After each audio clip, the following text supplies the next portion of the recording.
திடீர்னு ஒரு மாதிரி நான் லைஃப்ல ரொம்ப டவுனா இருந்த ஒரு டைம். திடீர்னு ஒரு ஃபோன் கால் வருது. அவங்க ஆஃபீஸ்ல இருந்து ஃபோன் பண்றாங்க. அந்த ஃபோன் கால் எதுவுமே சொல்லல. இந்த மாதிரி ஒண்ணு பண்றீங்க, இத பண்றீங்க. நான் ஏதோ பிராங்க்ன்னு நெனைக்கிறேன். அப்புறம் பார்த்தா நீங்க அடுத்த வீக் வந்துருங்கன்றாங்க. எங்க ஒரு லொகேஷன் அனுப்புறாங்க. அடுத்த வீக் போனா பூஜை. ஓகே.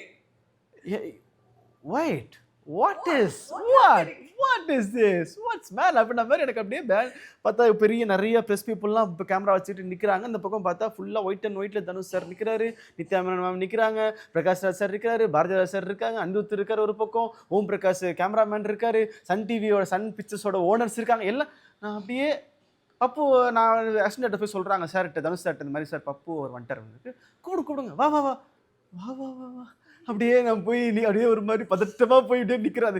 எதுக்கு கூப்பிட்டுருக்காங்க, என்ன விஷயம், என்ன நடக்க போகுது, வாட்ஸ் ஹேப்பனிங் எதுவுமே தெரியல. ஸோ பிளைண்டாக நான் போனது. அதுக்கப்புறம் பார்த்தா இன்னொரு 4 டேஸில் ஷூட்டுன்னாங்க. இந்த மாதிரி கேரக்டர் சொல்கிறாங்க, இந்த மாதிரின்றாங்க. ஸோ லிட்ரலி என் லைஃப்பில் வந்து மேஜிக் தான் திருச்சிற்றம்பலம்.